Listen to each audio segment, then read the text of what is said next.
Assalamualaikum warahmatullahi wabarakatuh. Halo semuanya, kami kelompok 1 dari kelas pendidikan biologi C tahun 2024 Universitas Negeri Surabaya hari ini akan menjelaskan tentang mata kuliah struktur dan perkembangan tumbuhan dengan topik anatomi batang tumbuhan. Nah, kelompok kami akan berfokus pada kambium. Jadi, sebelum itu kita harus mengetahui apa itu kambium terlebih dahulu. Apa sih kambium itu? Kambium merupakan lapisan jaringan meristem atau jaringan yang aktif membelah pada tumbuhan yang terletak di antara xilem dan floem. Kambium berperan penting dalam pertumbuhan sekunder, yaitu pertumbuhan yang menyebabkan membesarnya batang. Selanjutnya ada struktur dari kambium. Struktur dari kambium tidak tunggal, melainkan terdiri dari kambium vaskuler dan kambium gabus. Pada kambium vaskuler membentuk sistem jaringan pembuluh vertikal seperti xilem dan floem, serta horizontal seperti jari-jari embun melalui dua jenis sel inisialnya yakni fusiform dan jari-jari. Kemudian pada gabus yang membentuk sistem pelindung atau periferum. Baik, kita lanjut ke jenis-jenis kambium. Jadi jenis-jenis kambium itu ada 4. Yang pertama kambium primer, yang kedua kambium sekunder, yang ketiga kambium gabus, dan yang keempat kambium pembuluh. Nah, kita akan membahas kambium primer terlebih dahulu. Jadi kambium primer atau intervaskular yaitu salah satu jenis kambium yang terletak di antara xilem dan floem pada tumbuhan dikotil dan tumbuhan berbiji terbuka. Sedangkan untuk kambium sekunder yaitu jenis kambium yang terletak pada permukaan akar dan batang yang patah akibat pertumbuhan sekunder. Fungsi dari kambium sekunder sendiri atau kambium gabus ini adalah membentuk sel gabus sebagai pengganti epidermis luar dan membentuk sel hidup veloderm atau bagian dalam. Jenis kambium ketiga yaitu kambium gabus. Nah, kambium gabus ini adalah salah satu jenis kambium yang termasuk di dalam bagian korteks. Aktivitas kambium gabus membentuk jaringan gabus yaitu velum atau gabus ke arah luar. Fungsi jaringan ini adalah untuk mengontrol keluar masuknya air, mencegah serangan hama, dan juga fungsi mekanis lainnya. Sedangkan aktivitas kambium gabus pada beberapa jenis tumbuhan membentuk veloderm. Untuk jenis kambium keempat yakni kambium pembuluh atau kambium pengangkut adalah salah satu jenis kambium yang umumnya menjadi pembatas antara bagian pepagan atau kulit kayu kolom kayu pada batang pohon.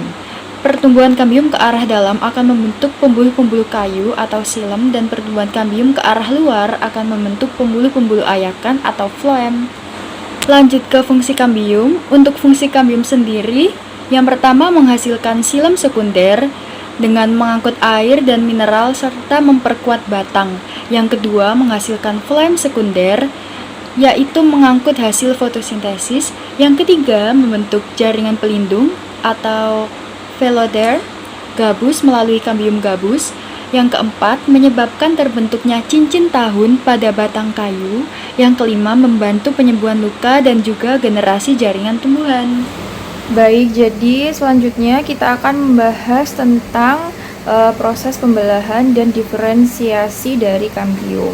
Proses pembelahan dan diferensiasi kambium ini terjadi sebagai bagian dari pertumbuhan sekunder pada batang dan akar tumbuhan. Kambium adalah jaringan meristem lateral yang memiliki kemampuan membelah dan berdiferensiasi menjadi jaringan baru yang meningkatkan diameter organ tumbuhan. Baik, proses selanjutnya yaitu proses pembelahan dan diferensiasi kambium. Proses diferensiasi ini ada beberapa tahapan. Yang pertama yaitu pembelahan kambium ke arah dalam menghasilkan xilem sekunder yang menambah jaringan pembuluh kayu dan menyebabkan pelebaran diameter batang. Yang kedua yaitu pembelahan kambium ke arah luar menghasilkan floem sekunder yang merupakan bagian dari jaringan pengangkut yang baru. Dan yang ketiga yaitu sel hasil pembelahan kambium berbeda dan mengalami diferensiasi menjadi jaringan yang memiliki fungsi khusus, contohnya yaitu xilem dan floem. Nah, proses pembelahan ini berlangsung terus-menerus selama masa pertumbuhan sekunder yang menyebabkan diameter batang itu tumbuh bertambah besar, serta membentuk lingkaran tahun pada batang pohon. Pembelahan kambium ini juga dapat membentuk jari-jari empulur dari sel-sel kambium yang membelah ke arah radial sebagai inisial jari-jari baru. Nah, proses diferensiasi pada kambium ini melibatkan perubahan struktur dan fungsi sel dari bentuk meristematis menjadi sel jaringan yang permanen yang spesifik seperti xilem dan floem, sekunder yang mampu mengangkut air, nutrisi, dan hasil fotosintesisnya. Oke, selanjutnya yaitu ada peran kambium dalam pertumbuhan sekunder.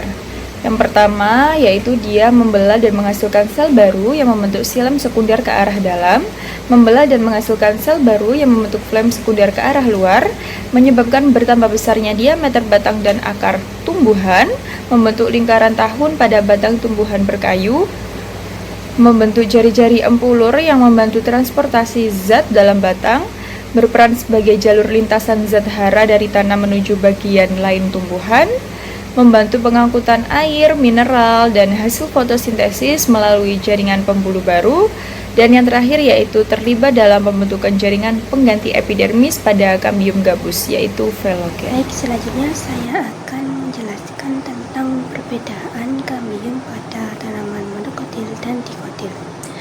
Yang pertama, kambium pada monokotil umumnya tidak memiliki kambium sejati, sehingga tidak terjadi pertumbuhan sekunder atau penebalan batang.